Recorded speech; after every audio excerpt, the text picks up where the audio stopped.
Bonjour tout le monde et bienvenue dans Configurer le DLP.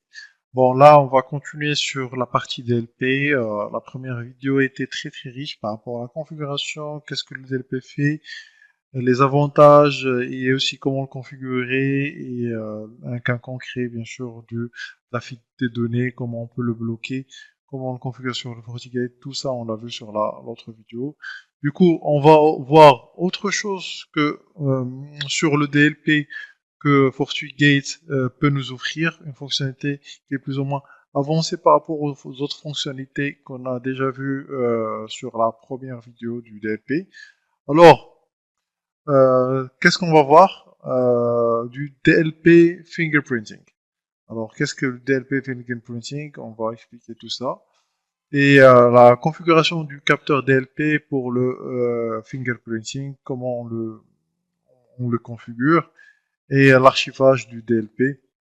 Bien sûr, tout ça, on va le voir, et un lab par rapport au DLP fingerprinting qu'on va voir tous ensemble et expliquer toutes les étapes pour le faire.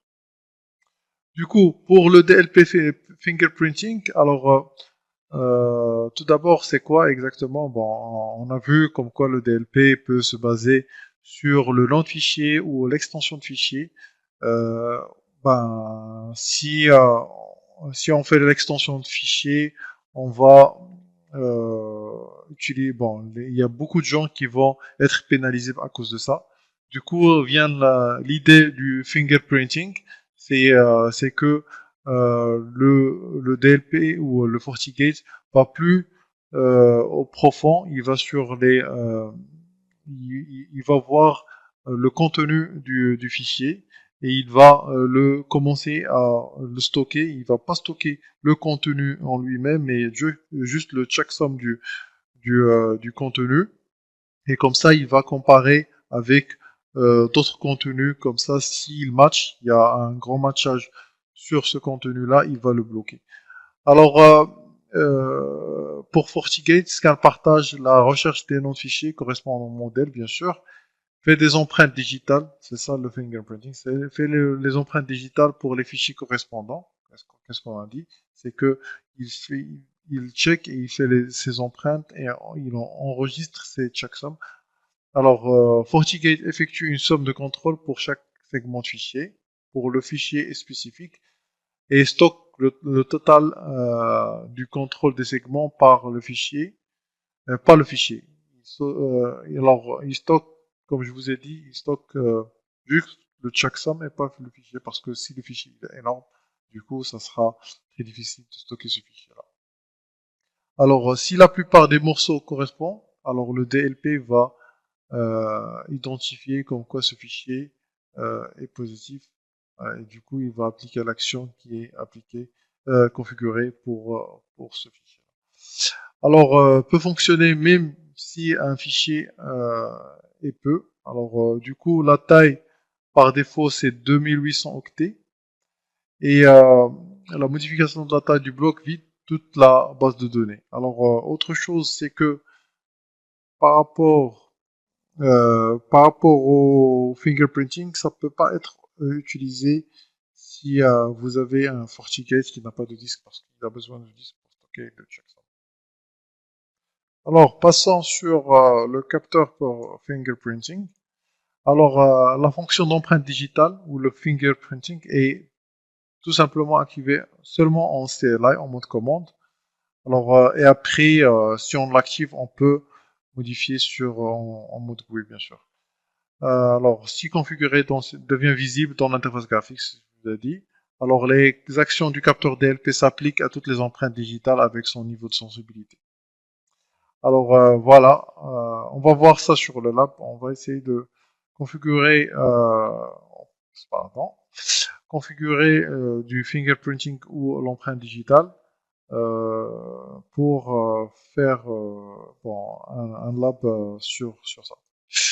Alors, pour l'archivage, alors soit l'archivage sommaire, alors log correspond au trafic, bon, le protocole pris en charge, bon, pour l'activer, la commande, et pour le full archiving, alors log et l'archive des emails et les messages et l'attachement et les webpages, bon, tout le contenu, alors peut être bien sûr utilisé à court terme parce que ça consomme beaucoup d'espace. Alors la CLI là-dessus, c'est ça. Alors ici c'est le Summary Protocol et ici c'est le Full Archive Protocol. Voilà. Alors, on va passer directement sur le lab. Alors, pour concrétiser tout ce qu'on a dit maintenant sur un lab, et je vous dis à tout de suite pour le lab. Merci. Bon, voilà. Alors, je me suis connecté sur mon ESXi. Je vais accéder sur ma console, hein. Je vais mettre ça en plein écran. Alors, je me suis connecté sur mon FortiGate à Londres. Et là, je vais partir pour vous montrer. C'est juste, on a déjà configuré le DLP file type. Maintenant, comme je vous ai dit, pour le fingerprinting, c'est 100% en mode commande. Alors, du coup, je vais partir sur mon mode commande et je vais mettre alors show DLP et FP doc source, voilà, il n'y a rien. Du coup, je vais faire la configuration là-dessus. Alors, config DLP FP doc source et je vais mettre edit et je vais choisir celle qu'on a déjà créée, ça c'est celle de DLP file, alors file type, voilà, ça s'écrit comme ça. DLP file type, voilà. Alors, je vais mettre serveur. Alors, juste serveur. Voilà. Voilà. Alors, son adresse, ça sera le 10. Non, c'est 192, 68, 1.100. Voilà. Et ici, je vais mettre user, set username. Le compte pour accéder au partage parce que là, je vais partager un dossier. Bon, je l'ai déjà fait. Alors, c'est un dossier partagé. Alors, je vais partir, je l'ai partagé, je l'ai mis sur C. Je l'ai appelé DLP. Voilà. Et là, je vais prendre le compte avec lequel je vais me loguer. Alors, ça sera Alform. Bon. Alform. Ouais, fameux clavier. Alors,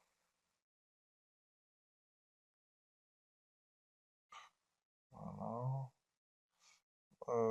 Administrateur.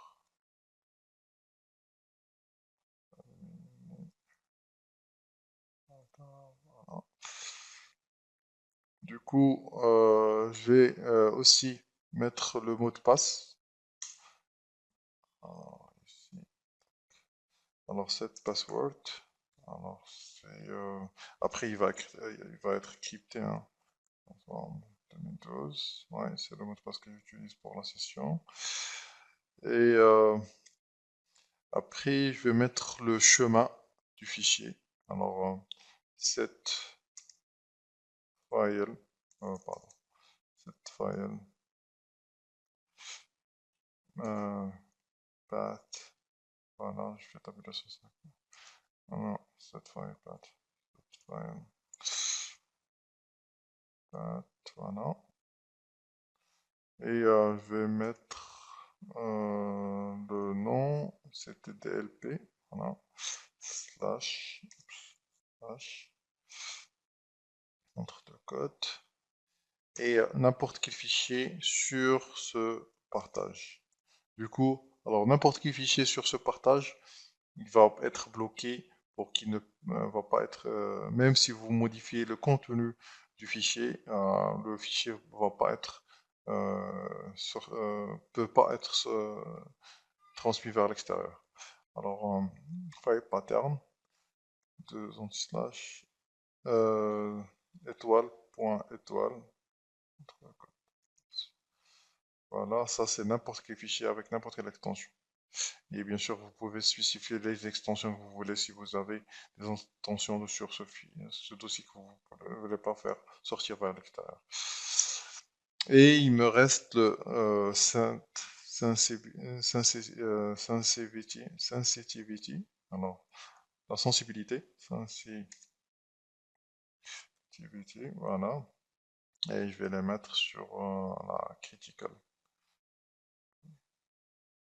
Voilà.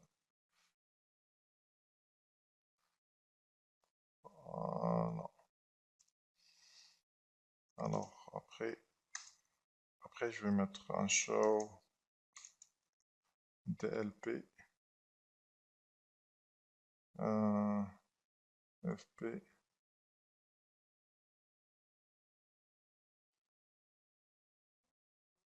-doc. Voilà. Bon, il m'a nommé ça, c'est DLP file type. Voilà.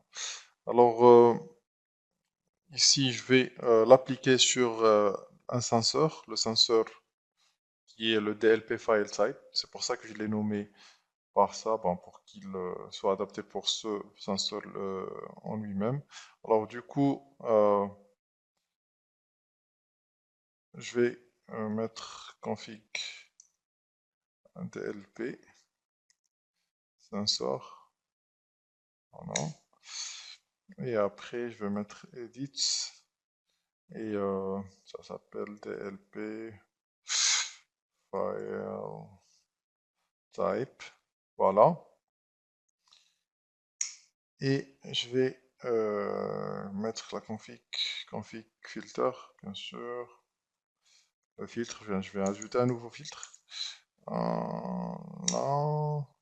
Et je vais ajouter un nouveau qui s'appelle le deuxième filtre, bien sûr, 2. Et je vais appliquer les protos qu'il y a là-dessus. Alors, ça sera cette proto HTTP get et HTTP post. Voilà. Pour moi, ça sera suffisant. Filter. Filter critical.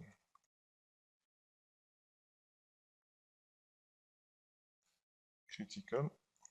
Voilà, cette action. Oups. Alors,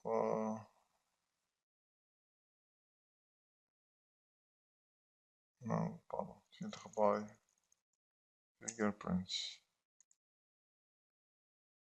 Fingerprints. Voilà, set fp-sensitivity. Sensitivity.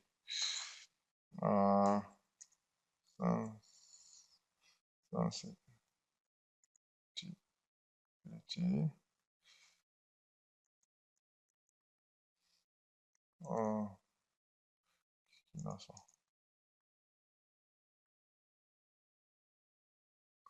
Ou bien set sensitivity. Voilà, sensitivity critical. Voilà, c'est. Oups. Voilà, cette action en bloc. Ouais. Voilà, en fait, on a fait toute la config en mode commande et on va checker ça sur, le mode graphique. Du coup, je vais fermer ça. Et on va voir sur le DLP file. Et normalement, ça devrait créer deux types. Alors ça, c'est le fingerprints qu'on a créé en mode commande. Et on peut voir. Donc quoi, il y a le fingerprint critical là-dessus. Ben, il y a les autres private et warning. Alors moi j'ai choisi le critical. Pour le fichier, bon, je vais prendre un fichier, un point log, ben, une configuration. Voilà, je vais la mettre sur le fichier LP.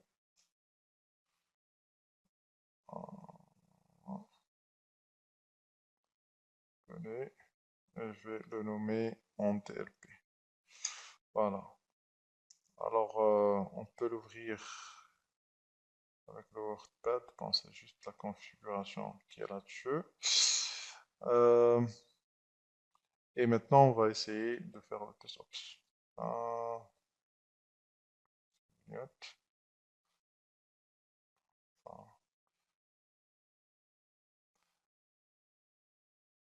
Alors, ferme la fenêtre. Et on va faire le test. Bien sûr, maintenant, je vais lancer euh, une commande pour simuler comme quoi pour faire de, le checksum. Alors, ça, c'est en utilisant la commande suivante, c'est diagnose, test, application. Et bien sûr, il y a des commandes pour ajouter la périodicité de check du dossier. Et bien sûr, vous pouvez faire la périodicité. Carrément, vous pouvez spécifier l'heure où il fait le check du changement du fichier. Mais moi, je voulais pas ajouter beaucoup de commandes pour ne pas vous bombarder. Il y a beaucoup de commandes sur le fingerprinting. Comme ça, vous pouvez spécifier la taille, beaucoup de choses. Mais il y a pas de commandes, c'est pour ça que je voulais pas bombarder, bombarder par rapport aux commandes. Alors, je vais diagnose test application fingerprinting, c'est pour générer, euh, pour voir est-ce qu'il y a un nouveau fichier sur le dossier. Voilà, il y a un nouveau fichier sur le dossier qui a été ajouté. Du coup, moi, je vais partir sur le site qu'on a tous utilisé. C'est Tiny Upload et je vais uploader le fichier. Alors, c'est sur mon C et le fichier, bien sûr, je l'ai partagé si vous voulez voir.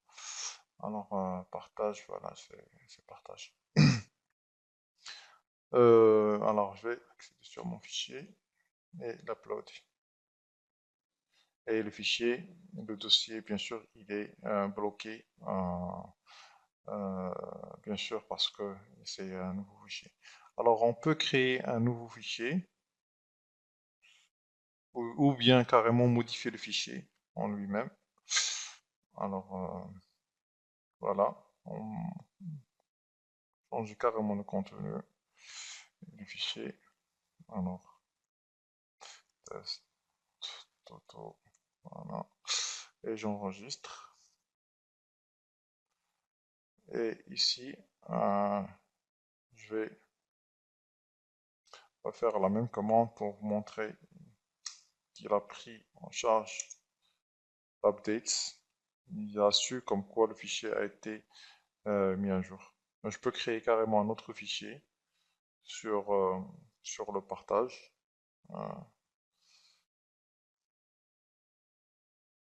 et aussi l'upload. Alors, c'est pas question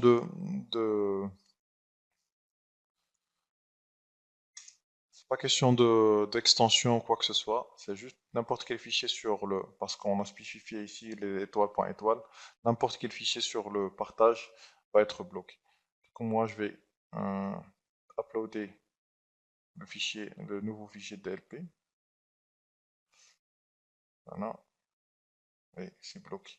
Même le fichier qui est sur un nouveau fichier texte.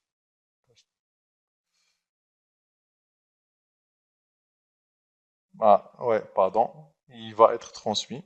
Vous pouvez voir. Alors, file upload started. Pourquoi? Parce que j'ai pas mis un jour régénéré. Oups. Voilà. Le fichier. Du coup, le fichier, il est uploadé. Alors, je vais maintenant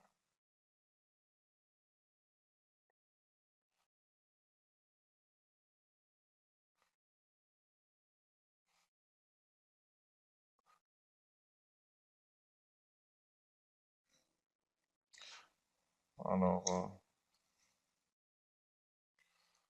bon, parce qu'il n'y a pas de... On n'a pas ajouté le deuxième fichier, c'est pour ça qu'il ne le bloque pas.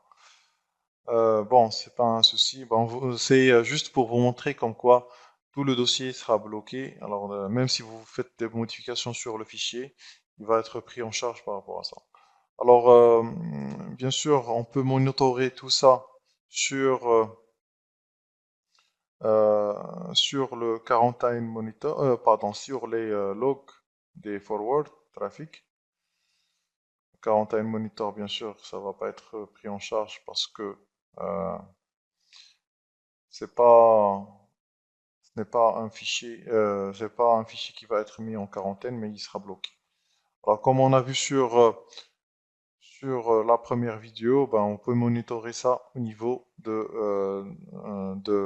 forward traffic, tout le trafic DLP qui sera bloqué sur cette partie-là. Bon voilà, merci. Vous avez vu comme quoi sur le fingerprinting, même en changeant le fichier, il prend en charge en compte ça, la modification. Si carrément on copie ça et il voit une copie du fichier sur le trafic, bien sûr le bloquer. Merci d'avoir suivi ce chapitre de DLP et je vous dis au prochain chapitre et à très bientôt. Merci, au revoir.